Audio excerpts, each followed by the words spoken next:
Let's get ready to do a preview show. Hello, friends. Welcome to another edition of Inside Coverage here on Yahoo. We are here every Monday through Thursday. The how, the why, any and everything you need to know about the National Football League. My name is Andrew Siciliano. Every Thursday, which as we sit here recording this today, it is, last I checked, Thursday. I'm doing the show from the home office today in LA where the sun is shining, it's no longer raining, and the people have gone outside. They're no longer frightened of the rain. Every Thursday, we do a preview show for that week's games. Now, can we do every game? Yes, of course we could. But then it would be one of those like 3-hour rambling pods that you need to listen to on 1.5 or 1.75 or maybe 2x. And we don't want to do that. So we're going to pick 5 or 6 games that mean something to us. And we're going to bang those out. We're going to give you the best preview show that you can get for week 7. Not just me, obviously. I need someone who's smarter than me and who knows more football than me. So we're going to do the week 7 preview show with the great Jori Epstein back on Inside Coverage. How are you, friend? Andrew, I'm doing great. How are you doing? Happy to be on together. I am doing well. Happy to be here at week 7. I keep losing track of what week it is. Like, I always have a benchmark that I have to use. Like, I always, like this year, week 5 for me was circled because week 5 was London, right? Everything is week 5, October 5. That's how I base my calendar. So I know that we're now 2 weeks past that. This must be week 7. And therefore, this Sunday's games must be week 19. I'm sorry, October 19. Beyond that, everything else, I'm just lost. Because I don't know about you, but like once you get into the season, it's Groundhog Day over and over and over again. And there's some days where I wake up in hotels and I'm trying to find my way in the dark in the middle of the night. And I, honest to God, have anxiety attacks because I don't know where I am. See, I don't have trouble finding my way inside of a hotel room, but I regularly have trouble remembering which hotel room I'm supposed to be going back to, like on the training camp tours, when I'll just be gone for 3 weeks in a new city every day or two. That's the times when I'm like, oh, maybe I am still on the 7th floor. Nope, still on the 4th floor. Okay, why isn't my key working? I'm not trying to creepily enter someone's room, but to each their own. I had one a couple of weeks ago in Cleveland. I get to my room and I'm trying to open the door and the key won't work and the key won't work. I'm like, come on. Like, is this another one of those where like I had it too close to my phone and now I have to go to my front desk and I don't have an ID with me because I had gone out. Like I was working out. I went on a run and then I realized, this was last night's hotel key from a different hotel. And I walked out with the wrong hotel key. Yep. Yeah. Many times. And I've also found that Marriott has in the app what your room number is. And that has been clutch for when I forget that I can check it. Does, which is good. But I never do the electronic key on that because those never work. They just never work. No, they don't. Like, oh yeah, like use your phone to open the door. It doesn't work. Anyway, I still love my Bond boy. Anyway, that's it. Hey, let's preview games. So let me lay this out first. This is a 6+4, which is how I used to think of it on Red Zone days and years for those 18 years, meaning 6 games in the 1 o'clock window, 4 games in the 4 o'clock window. The games in the 4 o'clock window are actually 4 o'clock Eastern, surprisingly good. This is also a week with a London game. This is also a week with a doubleheader on Monday, which I've said I hate, but both of these games are interesting, if not flat out good this week. There are 2 teams on byes, 2 teams that both badly need it. The Bills coming off their Monday night loss in Atlanta, and the Ravens coming off yet another loss. They're 1-5, and they hope to have Lamar back week 8. Roquan back week 8 as well. In terms of the head-to-heads, it's a really good week. There are 3 divisional games, and there are 5 games between teams that are currently 500 or better. There are also multiple games with both teams having made the playoffs a year ago. Now, with that said, as we picked 5 or 6 games, I'll be honest with you, the 5 games we picked are not all the 5 games that have teams that are all at 500 or better. We picked some games where you might go, huh? Why are you wasting my time? We'll tell you why we're not wasting your time and why those games are actually pretty good. But I think the one that we're going to begin with, granted, we did the Thursday night game in yesterday's show. If you want that preview, go back and listen to that. Inside coverage, it's wherever you get your podcast. The one we're going to start with, Jori, I think it's the best London game we've had in a couple of years. Actually, it's the best international game I know that we've had in 2 years since we had a game in Berlin. That was the 6-2 Chiefs and the 6-2 Dolphins, actually in Frankfurt, week 9 in 2023. The London game at 9:30 Eastern time at Wembley this week, as the other two are at Tottenham, are the 4-2 Rams, the 4-2 Jaguars. This is a Rich Eisen, Kurt Warner, Sarah Walsh down on the sideline NFL Network game. And the Jaguars can actually pass last year's win total. So they had 4 wins last year. They picked 5th in the draft before the trade. They have 4 wins this year. And this game is interesting to me because it's Liam Cohen against Sean McVay. Liam had 2 stints in LA as an assistant with the Rams. Liam's obviously off to a great start. Sean McVay is really good against most of his proteges, with one exception. He's never beaten Matt LaFleur, and that eats at him like you wouldn't believe. He's 0-5 against Matt LaFleur, but he's 2-0 against Kevin O'Connell, 2-1 against Zach Taylor. He didn't beat Brandon Staley, but 0-5 against Matt LaFleur. This is his first against Liam Cohen. The Rams are not going to have Puka Nacua, but the Rams are the better team here, and the Rams get after the passer. I like the Rams in this, and I think this is their get right, let's get out of here game, go home, and get healthy.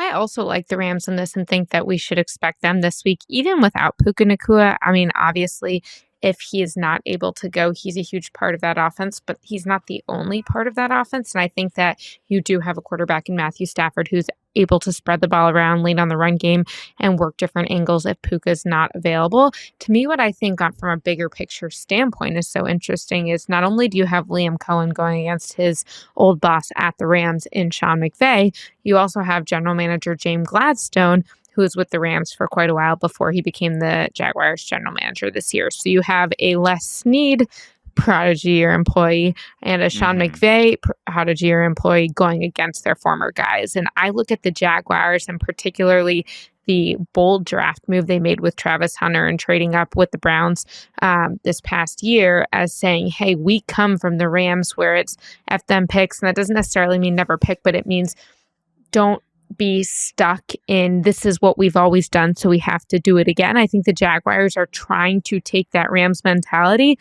and I think their early success is indicative of some of that. But really, I want to know, this is the beginning of the Jaguars versus the Rams, even if they're not playing each other every year, just in terms of can they find Rams success elsewhere? The same way we wondered all of those years, can a Belichick disciple find success elsewhere? Now we have, can the McVay disciples find success? And many of them have.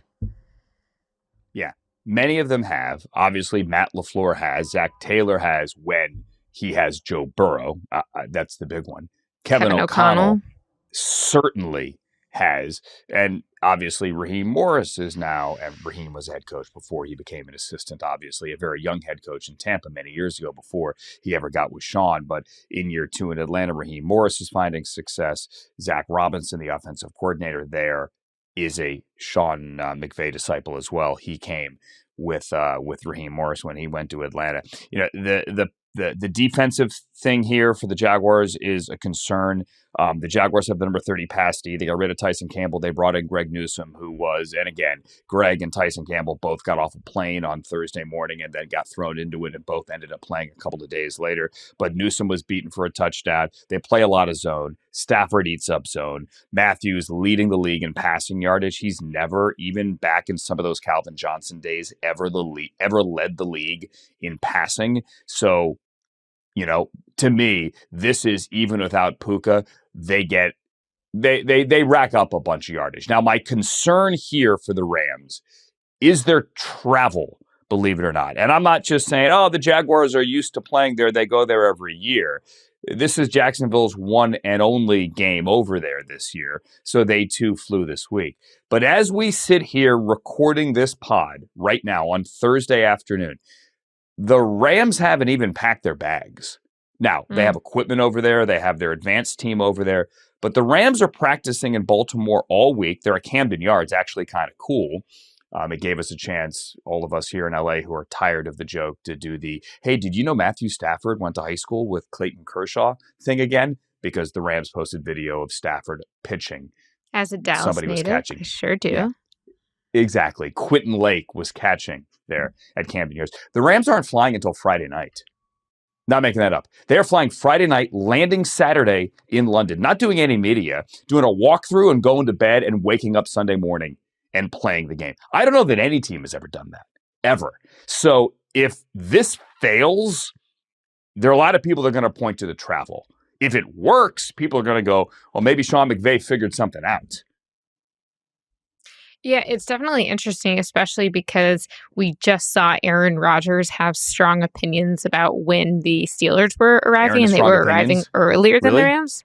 What? I know. Wow, I know. Yeah. But I think it's interesting because, okay, some people in the Stafford family also have strong opinions, but I think it's interesting since Aaron Rodgers in part cares about this because of his age. Russell Wilson was mocked for doing high knees up and down the plane. Well, part of that is when you're older, you do need to take care of your body in a different way. Matthew Stafford, not a young guy. And so I do think that I'll be interested to see particularly how he handles this. Yeah, it's a good point there. Myles Garrett a couple of weeks ago didn't feel great on Monday. Nobody did. I mean, that's a long flight either way, going or coming back. And coming back, you're on a flight that domestically isn't even really offered. You're taking off at like 7 or 8 o'clock at night on a charter. Granted, I understand, but then you're flying backwards and you're landing, backwards east to west, and you're landing at like midnight, 1 a.m. It's a totally different thing for your body clock. The Rams are going to have to go from London all the way back to LA, which is a much different flight going back to the East Coast. Also, fun fact, my buddy JB Long, the great voice of the Rams, he is doing a Big 12 game in Florida at UCF on Saturday afternoon, and then taking an Orlando to London flight and landing early Sunday morning and basically going right to the stadium and calling a game in London. That's absurd. See, I've done versions of that. I remember once I went to a wedding in Birmingham Saturday night. This was not all work, I should say. And then took a flight at 5 a.m. to get back for the Cowboys game against the Buccaneers in Dallas. But my bigger concern these days is just what if you don't get there? Like, there's the energy element, but there's also just are you going to arrive? So I hope he makes the it. Anxiety. Now, JB and I talk about this every week because he does a lot of college games. I did a bunch of college games last year, and the day of the Sunday morning flight is the most anxious thing you could possibly do. Any job. Not just our job. Our job isn't even special here. But the Rams are a 3-point favorite if you're keeping track there. And one last thing. I did not realize this today, and I'm kind of embarrassed that I did not know it until today. Nate Landman, which is like a great Taylor Sheridan show, I'm sure, coming soon to Paramount Plus. Nate Landman, the former Falcons linebacker who Les Snead, who you mentioned earlier, gave a nice little free agent contract to in the offseason, had a franchise best, a franchise record for the LA Rams, 17 tackles this past week. Did you know, and if you do, Jori, as I said earlier, you're smarter than me. Did you know that Nate Landman is from Zimbabwe? Okay, I did see on the ESPN scroll about the Rams a headline about Nate Landman and Zimbabwe like 5 minutes before the show started because, just trying to do my research. Okay. But I didn't read the story. So if you gave me 3 names and said which one from Zimbabwe, I think I would have picked him for that reason. But an hour ago, would not have.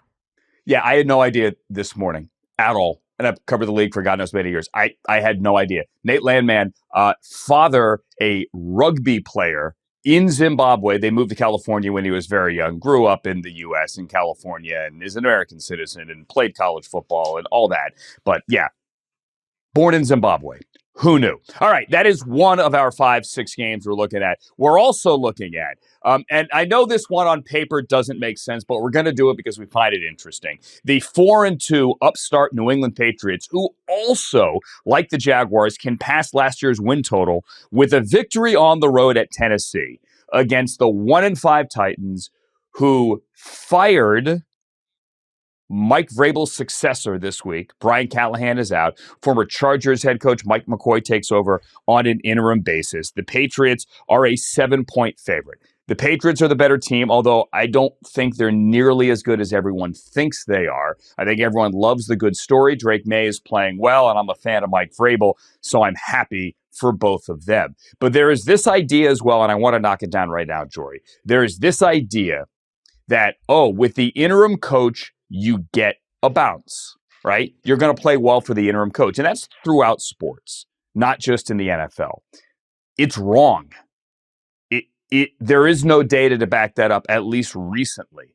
According to NFL research, so the NFL Network crew that works next to SoFi Stadium, interim coaches since the year 2000 are 20 and 30.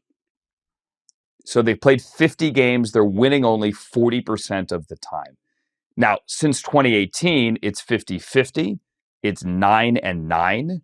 But even last year, 3 coaches were fired during the season. Saleh, Dennis Allen, and Matt Eberflus. 2 of the 3 interims lost. Only Darren Rizzi, who took over for Dennis Allen in New Orleans, was able to win his debut when they beat the Falcons Week 10. The Saints did 20-17. The Patriots are clearly the better team, even though they are still somewhat talent deficient. I would not be surprised if Mike Vrabel comes in hot and even in the fourth quarter, he is doing any and everything to put points on the board. He's not trying to embarrass Mike McCoy. It's personal to the franchise, I think. I don't think he's small if he wants to do that. I think the Patriots could blow the doors off the Titans. Yeah, I think it's super reasonable. I definitely would not hold anything against it. I think, first of all, as it relates to the interim coach bump, what I actually thought was the most interesting step from NFL research on that front was the idea that since 2000, interim coaches are 6-17 when making that debut against a team with a winning record. So the point being, yes, sometimes you play a bad team after you fire your coach, and maybe you're even firing your coach then because you feel like you have a chance next week. But against good teams, you're not all of a sudden getting better. You're not all of a sudden having a spark. It's really rare that you have the Raiders beating the Chiefs, as we saw a couple of years ago with Antonio Pierce. That's why he got the job out of that interim role. I mean, among the reasons he got the job. I definitely feel like this is a Titans team that is lacking for leadership at more places than just their head coach. I think it's one thing if you have, even if it's a Joe Flacco who hasn't been this franchise's quarterback for so long. If the Bengals were to fire Zach Taylor, and I don't think they should, but if they were, Joe Flacco's been around the league long enough, even if at other places, that he knows what the team needs next. Cam Ward just got here. Cam Ward might end up being one of the NFL's greatest leaders and players. The survey's still out on both of those. And I actually really like what Cam Ward has said and how he's represented the team. I think we've seen in places like Miami this week that there are other ways to represent the team that are less effective. I also think that it's a lot to ask a rookie quarterback, hey, all of a sudden you're changing it. And there's a stat that keeps going around of the 4 last quarterbacks picked first overall in the NFL draft. All of them lost their head coach, not 2 years in, not 1 year in the middle of their rookie season, and 6 of the last 8. And to me, that's just this continued cycle of mismanagement by all the organizations. As it relates particularly to this game, I think we're going to feel that on full display because when you're considering what kind of coach you want out there, well, he's going to be on the other sideline and he used to be in your building. And a lot of people are going to say, well, this is an ownership problem. I mean, even the reporters in Tennessee were asking President Chad Brinker, hey, why isn't Amy here? And he's like, well, I'm representing Amy, but people want Amy Adams-Strunk to answer for herself. And if Mike Vrabel is making that kind of statement and is able to do the type of things that, say, the Lions have done to several teams this year, I think it will be a direct reflection and message to ownership about, hey, this isn't just about me. There's like 4 or 5 of us now on the streets in the last couple of years because of the way you guys have turned things over at an alarming rate. Are you buying the idea that Brian Callahan was fired specifically this week so that Mike Vrabel doesn't have the pleasure of beating him? Not that there's anything personal. Vrabel even this week Wednesday, he said, hey, I reached out to Brian because it's a fraternity. We all get fired, and that no one texts you when you win. Rather, no one texts you when you lose. They only text you when you win. And I wanted to reach out. There's a human element here. But there's part of me that thinks, and I think Frank or Charles mentioned it this week as well, it's like there's no way that she was letting Mike Vrabel come in and beat Brian Callahan. Not that it makes it any better that you beat an interim coach, but just for the optics. Yeah, I was glad Sierra mentioned that on the show because he and I were texting about that on Monday, and I actually thought the opposite. I texted him and I said, I'm not shocked that he was fired at some point this season, and I'm not so shocked it was early, although I wouldn't have necessarily did it. But for me, if I'm the Titans ownership, I want to say, I understand it didn't feel good to lose against Mike Vrabel when we don't have the coach right now. We need a catharsis as a fan base from this. So I would have done it afterwards if he lost. And then if you win, well, then you buy yourself some more time because you're able to say, hey, well, I'm better than the guy who used to be here. So I actually would have definitely kept him another week. I don't agree that this was the time to do it. The one thing we can agree on is it's a mess. And that if they had waited a week, let's do this hypothetical. Let's say Vrabel does blow their doors off this week, and let's say it was Brian Callahan. Then if you were to fire Callahan next week, it's, oh, great. Well, the guy that you fired before has proven to be the superior coach, so much so you destroyed the current coach, and therefore we now have to fire the current coach. It looks bad either way. We all agree. But what also looks bad here, and I want to stress something, I don't think the Patriots are that good. They've won a couple of big games. Hats off to them, especially the victory over the Bills. I don't think they're that good. But the Titans are really that bad. And in 2 years, they only won 4 games with Brian Callahan. Only Tennessee in the NFL is ranked in the bottom 3 in points per game and points per game allowed since the start of last year. Only Tennessee. So, I mean, they stand out as clearly the worst team. And that's why they have the number 1 pick, and it hasn't changed in any way this year. This idea that Cam Ward could just come in and be the magic deodorant to fix everything, make everything smell nice, wasn't going to happen. You hope he's the guy. I think there's certainly signs that he is the guy, but he needs more help. And I don't know that Mike McCoy is going to be the magic answer. All right, we got 2 games down. Coming up, I promise, 2 really good games in the afternoon. Colts, Chargers, Eagles, Vikings. Can Carson Wentz get his revenge and keep J.J. McCarthy on the bench? That's Jori. I'm Andrew. This is Inside Coverage. You're watching Inside Coverage here on Yahoo. Andrew Siciliano, Jori Epstein. Today, I mentioned there are 4 games in the 4 o'clock Eastern window. One of those games is at SoFi Stadium in Los Angeles, right up the street from where I sit right now. Honestly, it's a fantastic game. I'm kind of surprised that the home team, the Chargers, are favored by 1.5 over the 5-1, the 1 seed in the AFC, Indianapolis Colts. This is a CBS game with the crew that had Brown Steelers last week. Iron Eagle, J.J. Watt, and the very tall Evan Washburn. He's actually not tall. I'm just short. Indianapolis is the 1 seed, as mentioned. Right now, the Chargers are the 3 seed. Jori, when I do my notes, like the second, once we get to November, I'm always putting down like the hypothetical seeds. Like, hey, if we're to start the playoffs right now, thankfully we don't. Like this would be like the 2-7 matchup. Well, this wouldn't be a head-to-head on opening weekend, but this is the 3 seed in the AFC hosting the 1 seed in the AFC. And the Colts are that 1 seed. They've won 5 of their first 6 for the first time since 2009. Nobody scores more points a game than your Daniel Jones-led Indianapolis Colts, 32.3. Jonathan Taylor not only leads the league in touchdowns, he leads the league in rushing. He's 3rd in the league in yards from scrimmage. And that's a really bad matchup for a Chargers defense that's good, but a Chargers defense that is allowing 5 yards per carry. And as much as the Dolphins defense had issues stopping Kamani Vidal a week ago, Devon Achane had some big gains, and he had that long touchdown run against the Chargers front 7. So that's something to watch. Also something to watch here, Joe Alt back at practice today on Thursday as we tape this. What that means for Sunday, I don't know, but they were without Alt and Pipkins and Sawyer and obviously Slater a week ago. The Chargers did Bobby Hart, their 5th tackle, right off the street, and their 3rd running back, and they still ran for 150 yards.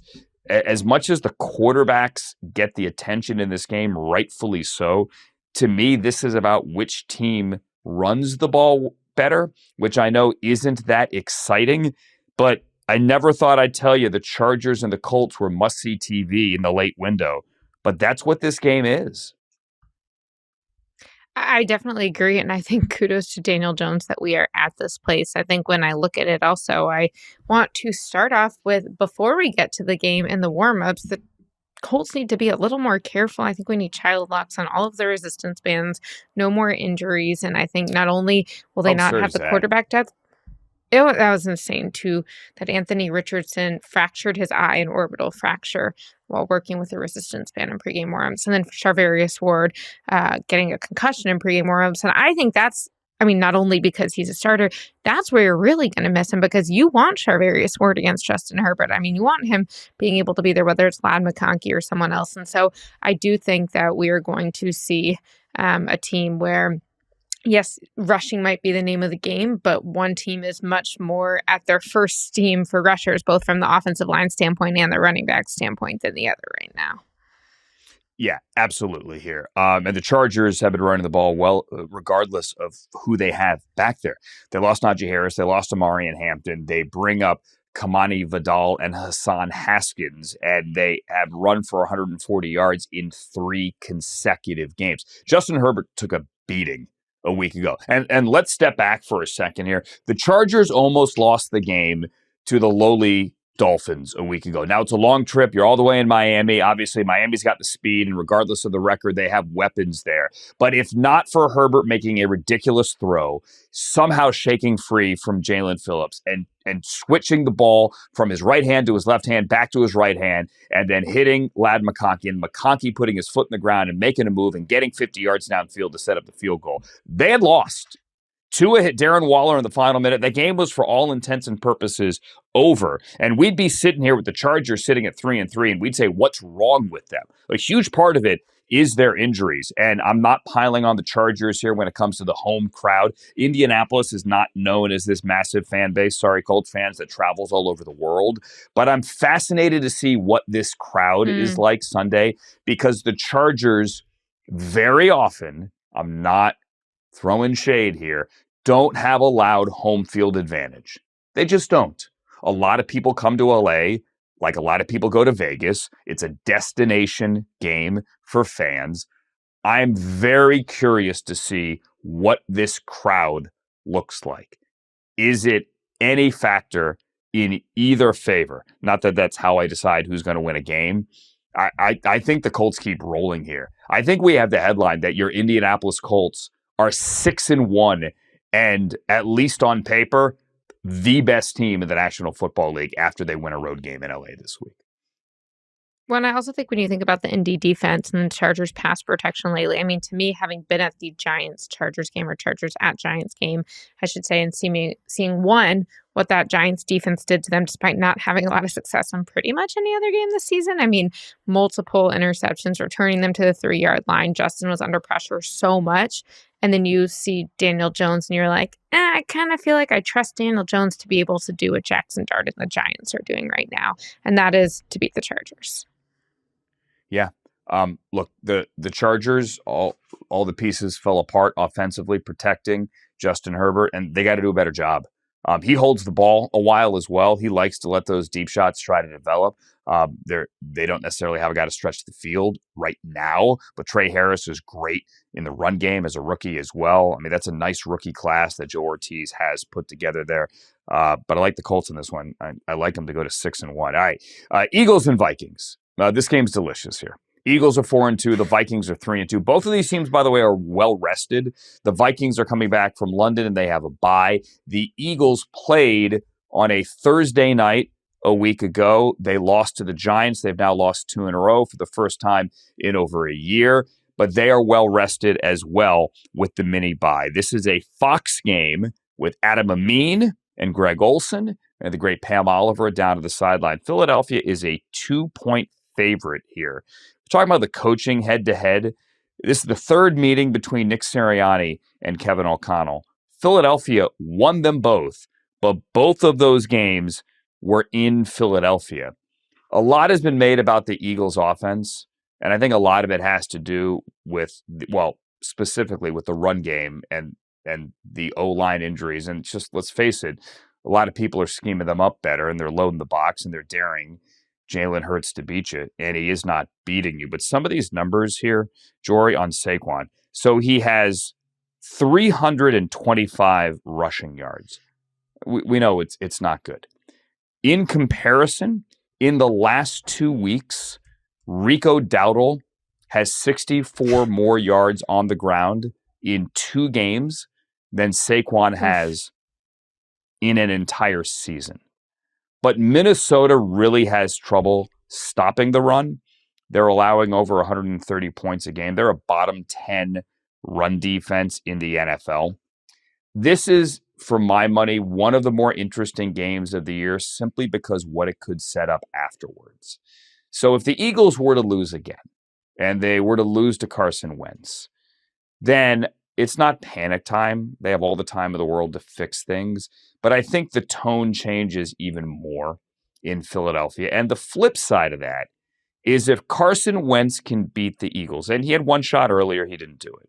But if he beats the Eagles and he continues to play pretty well, not lights out, but pretty well, then I think he keeps J.J. McCarthy on the bench for the foreseeable future. McCarthy got back to practice this week, but he's doing very little. He's not going to be ready. I mean, unless you hear something dramatic in the next 48 hours, this is Carson Wentz's job this week.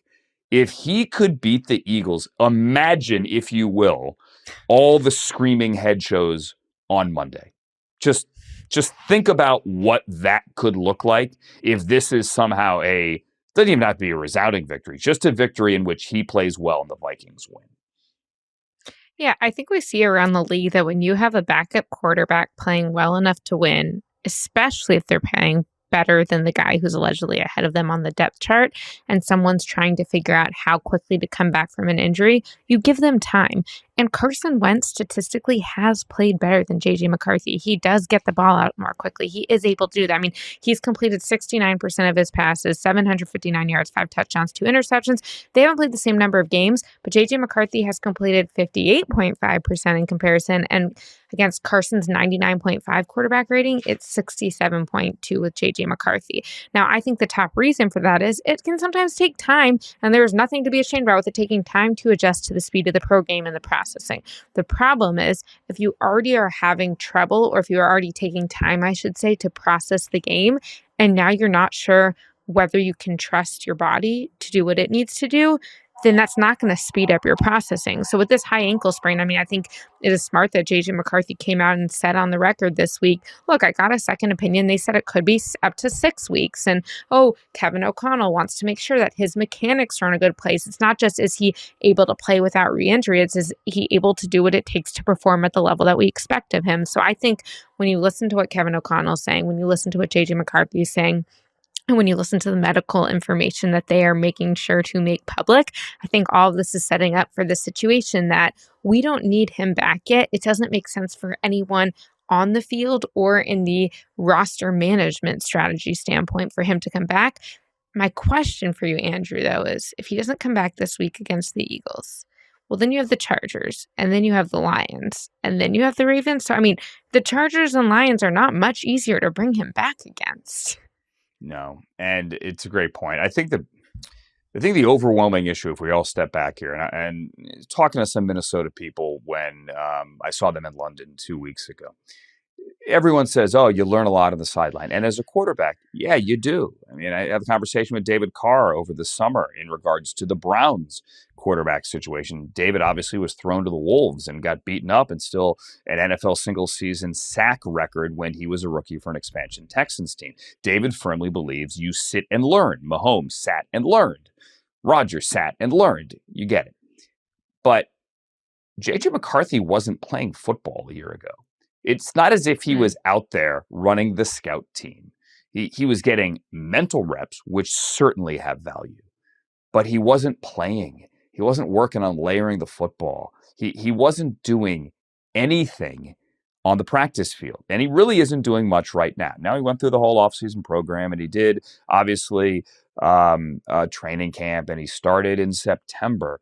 But if he continues to miss big periods of time, and if Carson Wentz plays well and keeps JJ on the bench, it's a meritocracy here, then you go maybe 2 seasons if Wentz, and we're ahead of ourselves, can hold him off the whole way, and the guy doesn't play at all. And yes, you learn, but you only learn so much. And then where are you with J.J. McCarthy? It's a great question, and I did have questions about their strategy to trust him as much as they did this offseason. Now, credit to Kevin O'Connell for making clear his belief in his player. And I didn't necessarily think they should keep Sam Darnold around, even though he did a good job. But I thought bringing in a guy like Aaron Rodgers, who was likely to be their 1 year, 2 max, would be a good thing for J.J. McCarthy to see. It's not saying, hey, you're never getting your job back. It's saying, hey, we have the option. By the way, all those things about Roger allegedly being willing to play for them for $10 million. He wanted to play with Kevin O'Connell.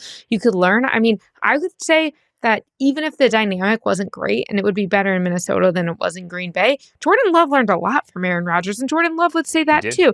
Aaron Rodgers learned from Brett Favre. I mean, there are people who do this, and Jordan Love was on the bench 3 years, and now look what he's doing. They've got their guy. And so I think that it would have been smart to have someone like that. You just don't want to see him Darnold, because then it's like, well, is he going to play 10 more years? He could if he keeps playing at the level he's playing at. But it's definitely a question. And I'll also say on the other side of the ball that if you think that people in Philly don't care about what it would mean for Carson Wentz to beat them, and not you, Andrew, but anyone listening, they absolutely do. I can tell you this game means a lot to Howie Roseman. Howie Roseman, one of his strengths and challenges, I would say, is how much passion he has and how interested in every little detail, even if it seems like it doesn't matter, he gets. He wants to prove that he is better off without Carson Wentz, probably as much or if not more as he wants to prove he was better off without a Doug Peterson type when he was coaching against Doug Peterson. This matters to people in Philadelphia, especially given the spiral they're in. Sorry. Yes, especially considering the spiral. They've already proven they won a Super Bowl with Jalen Hurts. But just like I keep saying, imagine what if. Imagine Brian Flores blitzes the you-know-what out of Jalen Hurts. And look, I mean, he could be okay against the blitz. I'm not saying he can't. I mean, some of the numbers show that he is pretty good against the blitz. But I'm just saying, let's say the offense melts down again, and then Carson Wentz plays well, and then A.J. Brown once again is pouting. And it's just we're 2.5 weeks ahead. Well, as we sit here today, just under 3 weeks until the trade deadline, 19 days until the trade deadline, which, by the way, is election day yet again. And AJ will be upset, and Zadarius Smith just retired. They clearly need pass rush. It's going to get really interesting really fast in Philadelphia. The one stat that jumped off the page to me last night, looking at this one, it's about, well, look, we know the offense is broken or not operating efficiently, let's put it that way, in Philadelphia. So they've been outgained in every game this year. They've played 6 games. Okay, well that seems like an oddity, but yet they're still 4-2, and in the standings they're fine. The last time the Eagles were outgained in each of their first 6 games, did you see this? You know the answer to this one? Mm-mm. It was Andy Reid's first year, 1999, when they only won 5 games. Like when Andy is taking a rebuild here and trying to, put his stamp on it. That's how long it's been since the Eagles were outgained in each of their first 6 games. So it's not just screaming head show hysteria that the Eagles don't look right. It's real. Like if you open up the hood and you look underneath the hood, it's real. I just think the Philly dynamics are so unique that I don't doubt whether they have the talent to win. I don't doubt whether they have the people. It's real, or the scheme even. It's really that the psychological dynamics in those buildings can really help them or they can really hurt them. And 2 years ago, I watched as it really hurt them, even on a year when they were making the playoffs. They just did not feel right. And I think I was at the game when they won their 10th straight. They opened 10-0, I believe it was, and then they lost one. And they didn't feel right, and it sounded dramatic. And it wasn't dramatic. Like, in the building, things were not right. And that's why I say the comment about Howie Roseman and Carson Wentz and the Eagles generally and Carson Wentz is that you can say, well, they won a Super Bowl and they got a first-round pick for Carson. Like, of course they made out better, and that was a great trade, and GMs around the league will still say, I wish I could get what Howie got for Carson. That's not good enough for them. Like, they're never satisfied there. And it sounds cliche, but every little thing matters. And it also, especially on the roster, and especially when you have guys like A.J. Brown who are saying what they're saying right now, it can impact what they do going forward. I mean, I think there's a question to ask, like, clearly Jalen Hurts on the field and the way he plays is a great player. But because he's not a vocal leader in the way we see some of those other teams, and now you have no Brandon Graham and you have no Fletcher Cox and you don't have Jason Kelsey, like, who do you think is the face in that locker room of what's going on right now, Andrew? It's a great question. Like, offensively, I look at Jordan Mailata and Lane Johnson as leaders, two very different personalities, but they are leaders. Fair. Defensively, it's a good question. Defensively, Zach Bond. I mean, is Jalen Carter a leader after what happens week number 1? I don't know. Nakobe Dean's been out. So, yeah, who is their leader? Is it Quinyon, who has a great matchup this week against Justin Jefferson? I don't know who that leader is. I think the Kelsey thing is certainly being felt. Not all leaders are loud. I've had this conversation with a lot of coaches. Yeah, I had this conversation with Kevin Stefanski last year. Not all leaders are loud. Nick Chubb, not loud. Not loud at all. But in the face of this kind of adversity, who is your leader? I think it is Jalen Hurts. I mean, as much as we praised him for being a rock after they won the Super Bowl, I think he's still that guy, and he has proven the ability to turn it around when the Eagles faced adversity last year, certainly in October. Got to do it again. All right, coming up. Did you praise him for being a rock from a dynamic standpoint? No, not in terms of energy, but Jalen Hurts, for my money, and if you go back in the coverage, I think was pretty much the same last year.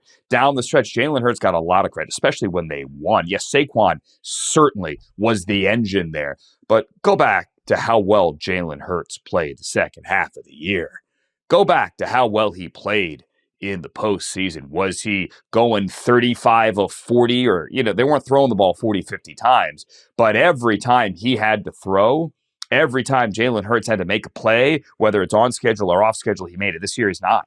This year he's missing wide open deep shots. This year there is no rhythm in the passing game. This year you're looking at their route combinations and going, all right, we know what's coming, and we're going to stop the run, and now you can't beat us, and your wide receivers are frustrated, and everyone's body language stinks, and the offensive line has had trouble staying healthy, all 5 at the same time. And then, of course, it eventually comes back to the quarterback and like, all right, well, everything's not perfect now. Can you take us through this phase where everything is not perfect around you? We'll see. Coming up, what's my phrase I use? The weekly game of the year in the NFC. It's on Monday night. I hate that it's opposite another game, but we'll preview the weekly game of the year in the NFC and 2 games that we like that may surprise you. That's Jori. I'm Andrew. It's Inside Coverage on Yahoo. It's Inside Coverage, and now our weekly game of the year. I give Mike North and the NFL schedule makers that crank out 272 games, regular season games, trying to keep all the networks happy. I give them credit. They seemingly find a way almost every week to give you a game of the year. I don't know that everyone saw this one as the game of the year before the season began, but you could see it was a really good game, and maybe I'm overselling it, but the early Monday night game this week is really good. It's the Bucs at 5-1, the Lions at 4-2. It's Joe Buck, Troy Aikman, Lisa Salters, and Laura Rutledge down on the sideline. Now, the other game opposite it, I take it back. It's the late game on the Monday night. The other game opposite is the Texans and the Seahawks in Seattle. No, it's the other way around. I'm sorry. That makes no sense. Yeah. All right. So the early game, right. Bucks. Sorry, Jori. Bucks, Lions, the early game. Texans, Seahawks, the late game. I want to watch them both. But, people are going to be complaining they're not going to stay up to watch the late one here. So between Baker Mayfield and Jared Goff, going back to the start of the 2023 season, no one has thrown more touchdown passes than these two guys. They're both actually tied at number 1 with 81 touchdown passes. And we could tell the stories of redemption here for Baker or for Goff. Like, love them both. They've both had these circuitous routes to where they are now.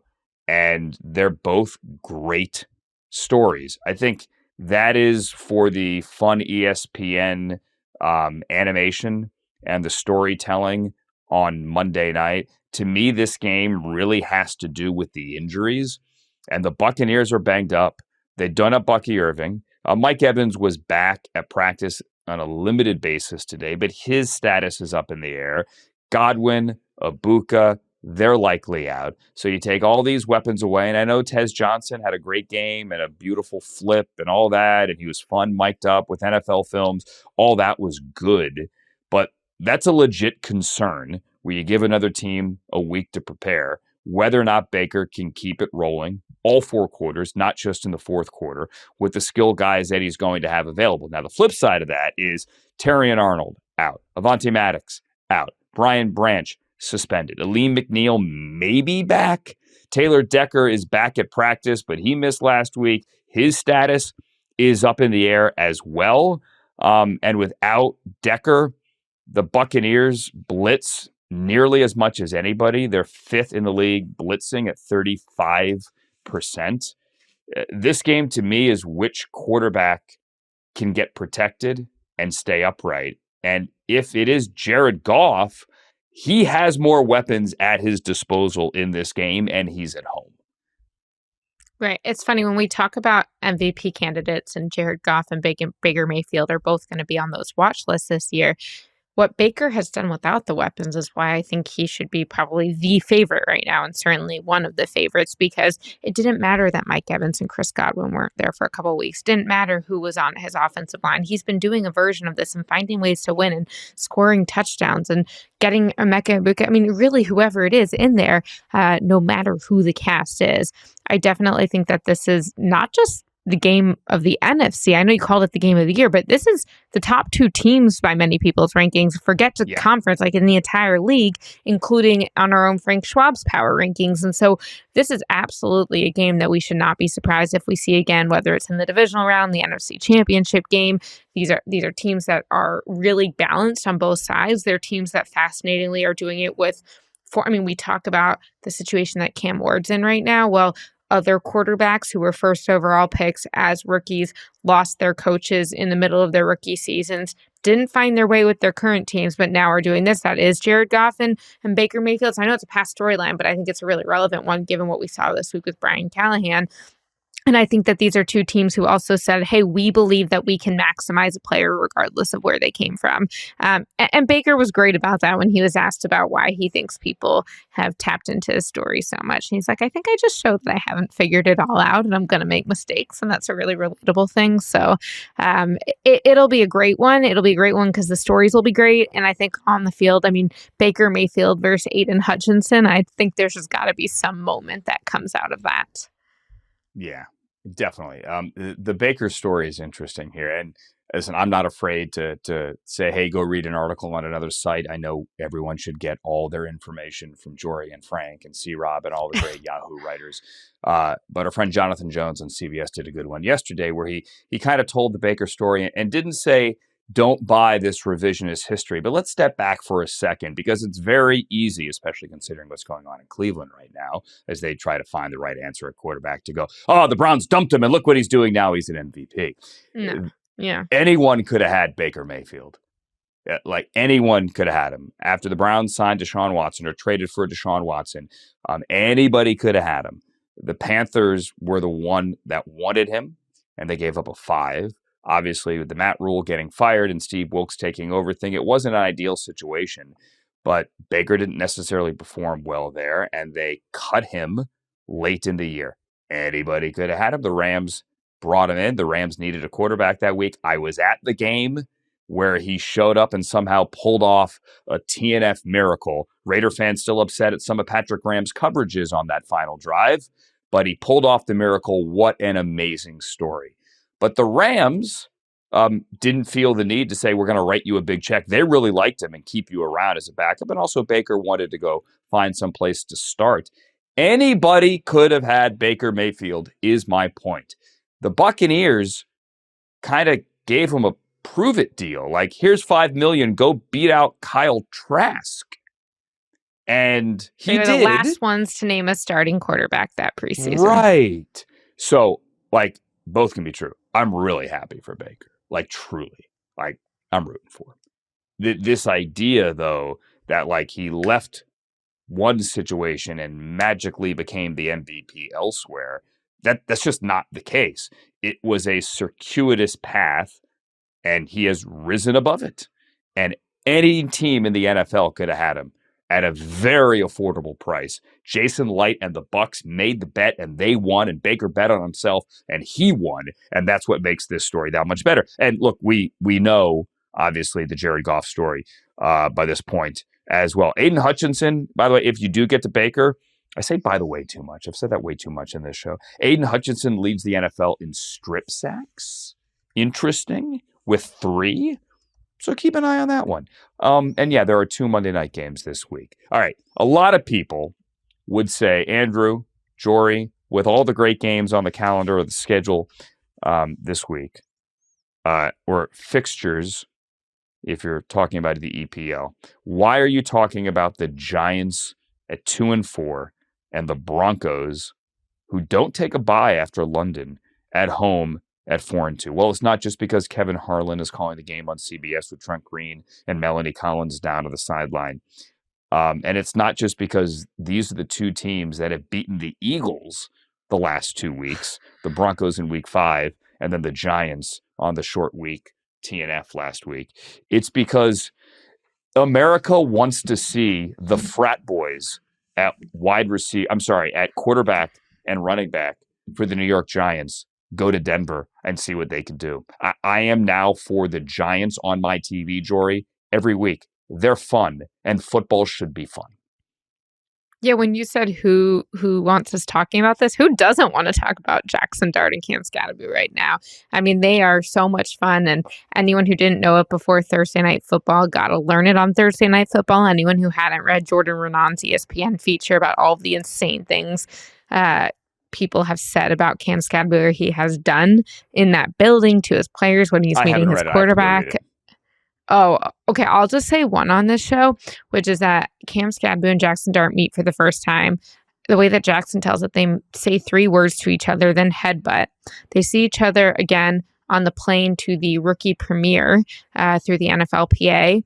Jackson falls asleep on the flight and wakes up, and Cam has put food on his face and is giving him a wet willy. So that is the relationship we have between adult quarterback and adult running back. Yeah. And I love that. I think it's great. Good. That said, I actually think that is exactly what the Broncos should be thinking, which is that if you can take out that relationship, you should be able to beat the Giants pretty easily. I'm not saying beating them generally, but take out Cam Scatterby. Can Jackson Dart do what he does with that? Cam Scatterby, and I'm not saying that Jackson isn't a great quarterback, or he's not yet. I'm not saying he doesn't have the ability, but it really is the 1-2 run game punch of, hey, you don't know if either of them's going to run it or if Jackson's going to pass it, and so you have to be worried about that. And I think if you can shut down the run game, and Denver's defense has shut down pretty much everything. They're significantly better than the defenses that Jackson Dart has played against so far. Then I think you have a chance. So the Denver defense is second among all defenses in fewest points allowed and fewest yards allowed, compared with the Chargers, who were 13th and 7th, and the Saints 25th and 18th that Jackson Dart has played already. And I think that, to me, one of the most interesting things is Jackson Dart, when he's not under pressure so far, has completed 74.6% of passes, 349 yards, 3 touchdowns. Excellent when he's not under pressure, and kudos to the Giants offensive line that they have shown improvement. But when he's under pressure, that 74% drops down to about 48%. Then you get 159 yards, 1 touchdown, 2 interceptions. I mean, that is where you have a huge discrepancy between his stats, whether or not he's under pressure. And now he's going up against a top 2 defense in the league, leads the league in sacks. I mean, he should expect to be under pressure all the time. So to me, if Jackson Dart is playing great, but that is somewhat contingent upon his offensive line and his running back, the team I most trust to disrupt the offensive line and running back is the Denver Broncos. Yeah, I'm just concerned that he doesn't get hurt. Like, he forget about the whole blue tent. Well, no, you can't forget about the blue tent thing. But I'm saying whether or not Dayball was in the tent is another issue. He shouldn't. It was a bad look at the moment. We all knew it was a bad look in the moment, and teams have been reminded you cannot do that. But I just hope he doesn't get him killed. Since Dart took over week 4, no quarterback has run more than Jackson Dart. No quarterback has scrambled more. In other words, hey, I'm out of here, than Jackson Dart. Denver doesn't mess around. Denver's a big boy defense. You saw what Denver did last week to Justin Fields, another quarterback that might hold on to the ball a little bit longer than necessary, although Dart doesn't have that issue, but another quarterback that wants to use his legs. Denver killed him. And I just hope that isn't the case for Dart. Another thing, too, tip of the cap to George Payton in Denver for signing a lot of these guys that had great years last year for Vance Joseph defensively. They're leading the league in sacks again, as you pointed out, with 30. Nick Bonito, who had a great year last year, was an all-pro. And Nick Bonito, who right now is leading the league in sacks, he signed, and I'm happy for him, he's a second-round pick. He signed a 4-year, $106 million extension in the offseason. The highest cash number in any year of that deal is 26. I'm not saying he should have waited. He was a second-round pick. Like, get paid. But if Nick Bonito had hit free agency after this season, that number would have a 4 in front of it. Maybe not a 4. Oh. But you get my point. It would be Absolutely. a ridiculous number for Nick Bonito. Vance Joseph, his phone should ring again for head coaching jobs because the last 2 years, what his defense has done has been bonkers. Anyway, Denver is a 7-point favorite in this game, but we like watching it for Cam Scattaboo and for Jackson Dart. Okay, finally, Jori texted me when I was leaving lunch today and said, hey, is there a game you want to drop? Can we squeeze in the 0-6 Jets hosting the upstart Carolina Panthers at 3-3? And I said, no, we're not going to drop a game. We're going to add that game because people are not paying attention to the fact that Dave Canales has the Panthers playing really, really, really efficient and good football. And they might get Chuba Hubbard back this week to put now with Destroyer of Worlds Rico Dowdle. And the Panthers have something going. But is this a trap, Jori? And can you assume anything with the Carolina Panthers? They are only a 1-point favorite on the road with Chris Myers, Mark Schlereth, and Sarah Kustock down on the sideline. I wanted to talk about this game because I felt like people were going to think, oh, this is when the Jets can finally get their win. It's against the Panthers.